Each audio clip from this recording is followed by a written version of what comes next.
سلام، امروز میخوایم آنباکسینگ گوشی جدید GLX یعنی B1 رو انجام بدیم. با هم جعبه رو باز میکنیم، ضمانتنامه گوشی، خود گوشی باز میکنیم. پشت گوشی آرم GLX هست. خب بعدا اینو باز میکنیم ببینیم چه قسمت هایی داره. دو تا جعبه هست.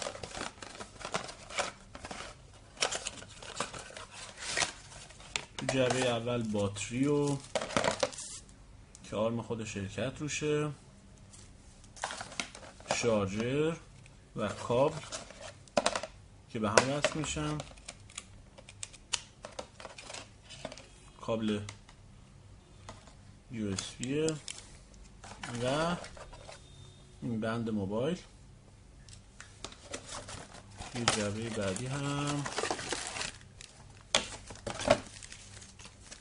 این دفترچه موبایل با یه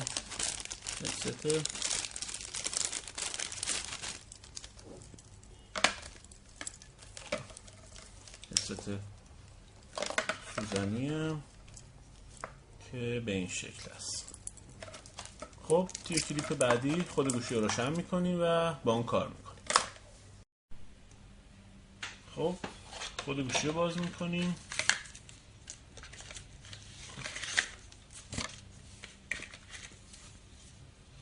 خب از خود گوشی اگه بخوام بگیم یک نما از اون هست، نمای سمت راست، نمای بالا که دکمه پاورش قرار داره، جای بند، دکمه های ولوم و پایینش هم میکروفونش هست، جای سوکت 3.5 میلیمتریش هست و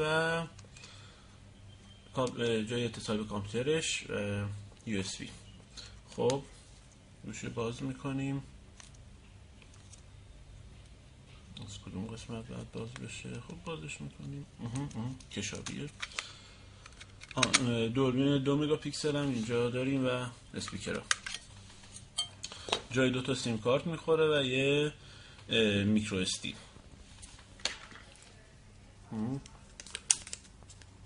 باتری میذاریم توش، بندیم، روشن میکنیم گوشی رو.